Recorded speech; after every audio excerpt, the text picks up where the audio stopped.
Bonjour à tous. Donc je suis dans mon petit coin de paradis. Regardez, voilà, je viens de partir de ma petite maison, de mon petit potager, et je vais à pied à la fête du village de Cochon à la Broche. Donc, euh, donc voilà, mon mari va me rejoindre en voiture. J'avais besoin de marcher un peu parce que j'ai quand même fait pas mal. J'étais pas mal enfermée aujourd'hui malgré le beau temps. C'était une journée ménage. Donc, comme promis, il faudrait que je fasse le bilan, enfin plutôt les bilans de ces 10 jours, 9 jours, 10 jours de rando en solitaire. Et je pense qu'il y a deux bilans principaux à faire. Le premier étant le bilan physique et puis le second, le bilan mental. Voilà. Donc si on commence par le physique. Donc je suis rentrée, ça va faire... je suis perdue, je suis complètement perdue dans les dates. Euh, Ça fait une semaine ou ça fait... Non, ça fait 2 semaines déjà. Oh, c'est incroyable. Bon, ouais, ça me paraît déjà très très loin. Mais physiquement, alors si je reviens un peu sur la base, parce que j'en avais un peu parlé au fil des vidéos, si je reviens un peu sur la base, euh, donc moi j'ai toujours fait du sport toute ma vie, voire beaucoup de sport, voire trop de sport. Et puis bon, avec, vous savez, hein, quand on est sportif, il y a des périodes, on lève un peu le pied. J'avais même continué pendant les confinements.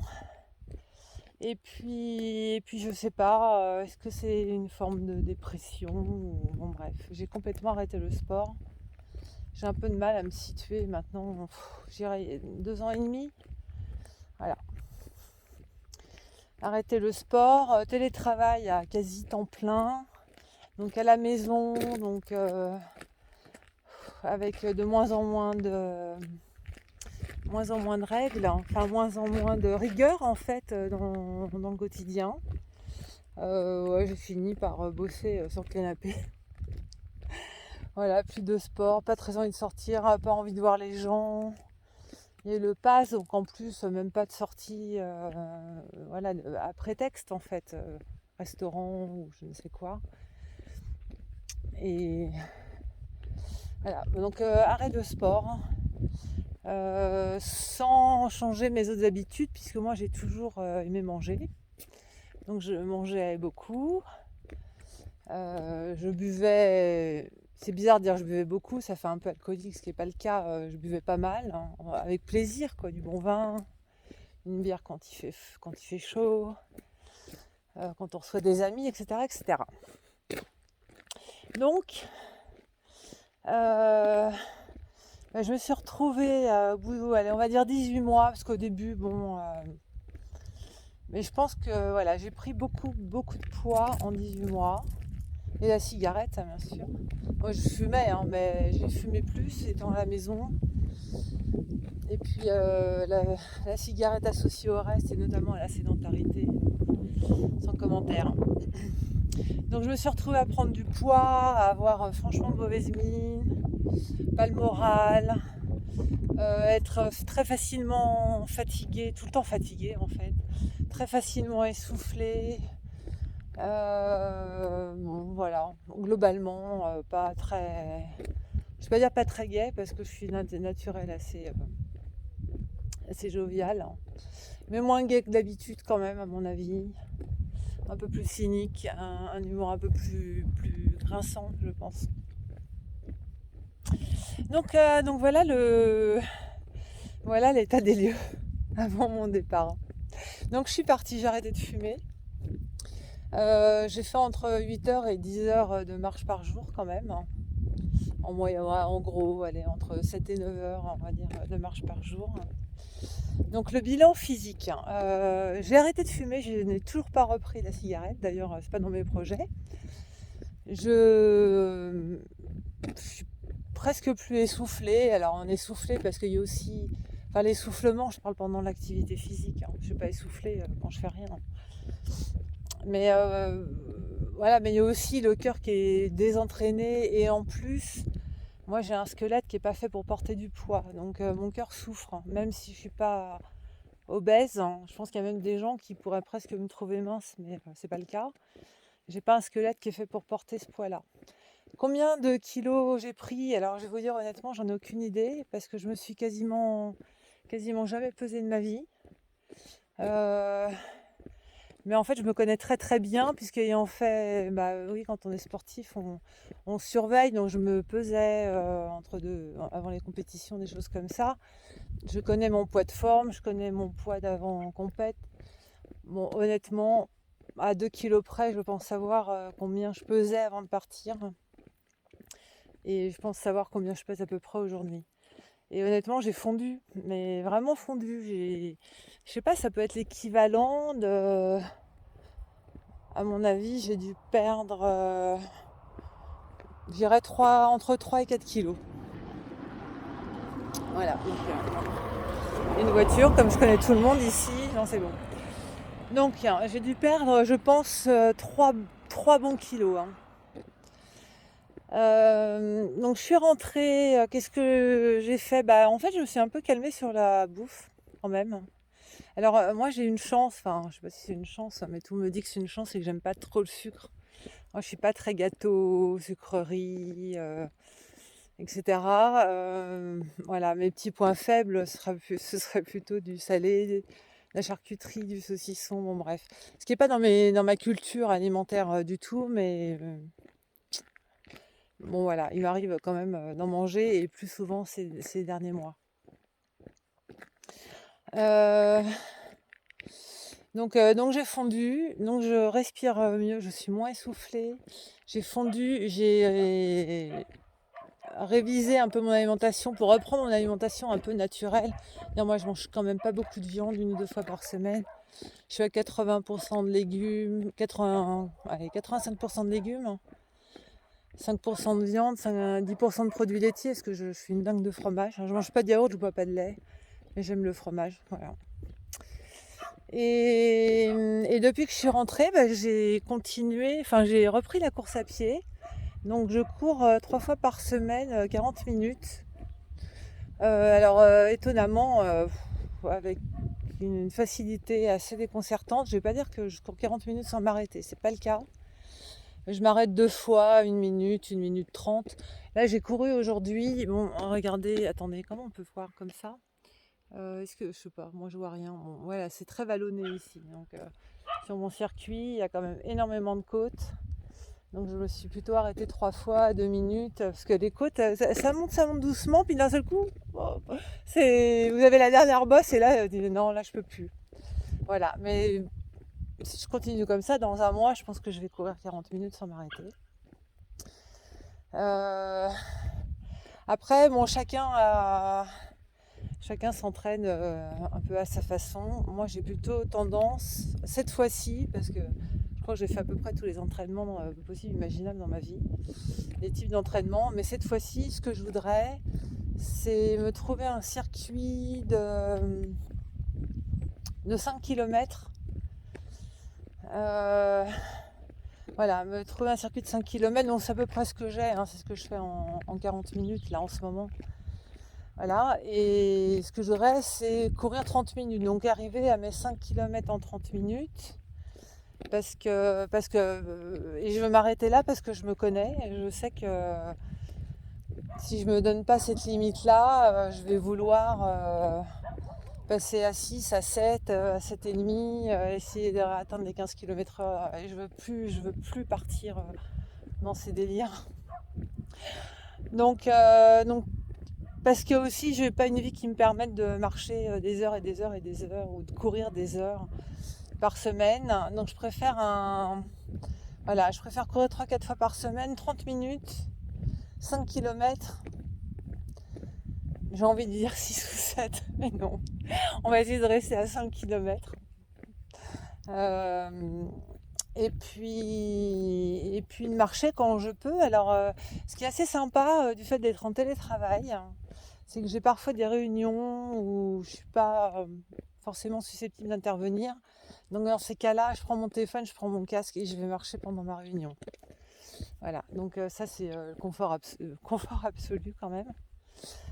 L'autre confort absolu, c'est quand je suis en déplacement à mon bureau qui est à l'étranger, ou en général, donc je passe une semaine entière, j'ai une super salle de sport à l'hôtel, avec une piscine, etc. Donc ça me permettra de varier un peu les activités physiques. Donc l'idée, c'est de continuer à être en mouvement, et c'est ce que je vous disais dans, je crois, ma dernière vidéo. C'est incroyable ce cercle vertueux de la mise en mouvement qui crée de l'énergie. Mais honnêtement, vous verriez ce que je fais en une journée depuis que je suis rentrée. Mais moi, je n'en reviens pas, quoi. Et physiquement, intellectuellement, j'avais du mal à faire autant de choses. Alors, moi qui suis plutôt une hyperactive, en fait, je me reconnaissais plus. Et là, c'est dingue, hein. Donc voilà. Donc la réalité, c'est que j'aimerais bien récupérer mon poids de forme, ce qui devrait correspondre à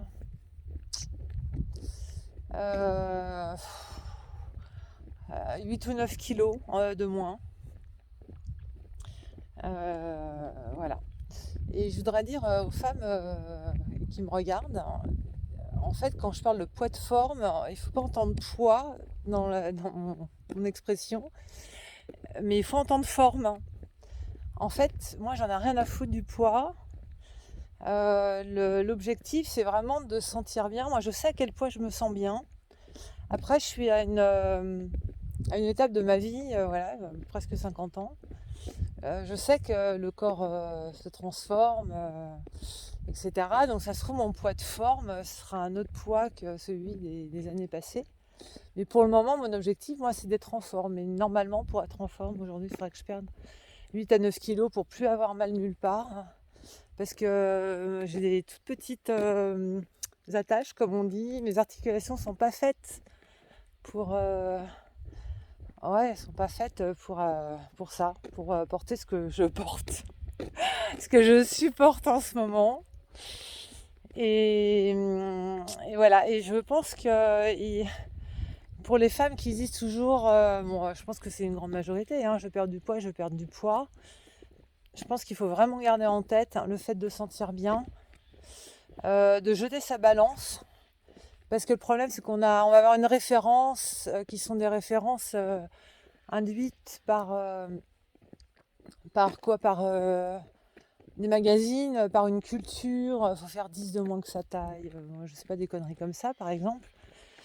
Alors qu'en fait, c'est une question et de forme. Et si c'est esthétique, d'harmonie, et pas du tout de poids. Donc, il faut jeter sa balance. Moi, je dirais même qu'il faut... Moi, je n'ai aucune glace de plein pied chez moi. Aucune. J'ai une grande glace où si je suis très loin, je me vois, mais je suis tellement loin que je peux pas me dire « Ah, j'ai pris un... » Non. J'ai pas de glace de plein pied. J'en ai une seule dans une pièce, dans une salle de bain qui est à l'autre bout de la maison où je ne vais jamais. Donc, si je vais là-bas, c'est vraiment... pour regarder un ensemble des chaussures, je sais pas quoi, et ça m'arrive vraiment pas très souvent et de moins en moins vu que je m'habille quasiment plus pour aller bosser, donc voilà. Vous voyez quand vous êtes essoufflé parce que ça grimpe. Donc jetez votre balance, arrêtez de vous regarder. En fait, il faut arrêter de se regarder. C'est incroyable comme la vie change quand on arrête de se mater partout, quoi. Dans la glace, dans le miroir, parce que d'un seul coup, notre esprit focalise sur autre chose. Et je parle en connaissance de cause parce que je suis une femme et j'ai eu des périodes dans ma vie un peu obsessionnelles, jeune. Vous voyez, entre 15 et 20 ans, en fait, j'avais une mère complètement obsédée par le poids. Donc forcément, j'ai ce type de névrose, mais je suis vite soignée en faisant du sport. Vous voyez, comme quoi. Donc, et l'activité, il faut être en activité. Activité physique. Puis une fois qu'on fait l'activité physique, l'activité physique, c'est une activité, c'est ce que je fais là. Je marchouille, hein. Je flâne. Là, j'en ai pour 45 minutes. Je sais pas, bon ça grimpe bien, mais même si ça grimpe pas, on s'en fiche. L'idée c'est d'être dehors. Et vous allez voir que l'énergie crée l'énergie. Pendant 3 mois, petite activité physique. On essaie de sortir tous les jours. Je vais essayer de changer de côté. Et puis, non, ça va pas. Et puis au bout de 3 mois, on commence à faire un peu de sport. Donc on se dit, je vais courir une demi-heure. Et pendant une demi-heure, on va courir, on va s'arrêter, on va courir. Et puis au bout de 6 mois, on va se rendre compte qu'on arrive à courir une demi-heure. En fait, il faut vraiment y aller très progressivement. Mais en fait, la modification du régime alimentaire, il va se faire de lui-même. Il faut arrêter de penser les calories. Mais, oh là là, l'horreur. Est-ce que je mange, est-ce que je peux manger ça ou pas? Moi, ce soir, je vais manger du cochon. Sans doute avec des frites. Je vais même peut-être me laisser aller à boire une ou deux bières. Et en fait, je m'en fous. Parce que je sais que demain, demain, je vais pas courir, mais demain, j'irai marcher un peu. Lundi, je vais aller courir. Et je sais que, a priori, les 4-5 premiers jours, prochains jours, je vais pas faire d'excès. Faut arrêter de vous prendre la tête avec ça. Franchement. Bon. Oh, c'est dur. En fait, je suis allée courir tout à l'heure et ça fait un peu coup sur coup. Non, mais voilà, pour le physique, donc honnêtement, j'ai redémarré la machine. Voilà, c'était ça. Je pense que le bilan, c'est que j'ai redémarré une machine qui était à l'arrêt. Voilà. Et en fait, elle redémarre, elle a quasiment redémarré du premier coup. Là, je suis vraiment agréablement surprise. Et voilà. En fait, de parler en grimpant. Bon, vous voyez, dans 1 an, je ferai la même chose et je courrais si ça se trouve. Je serais même pas essoufflée. Non, voilà, bilan physique fait.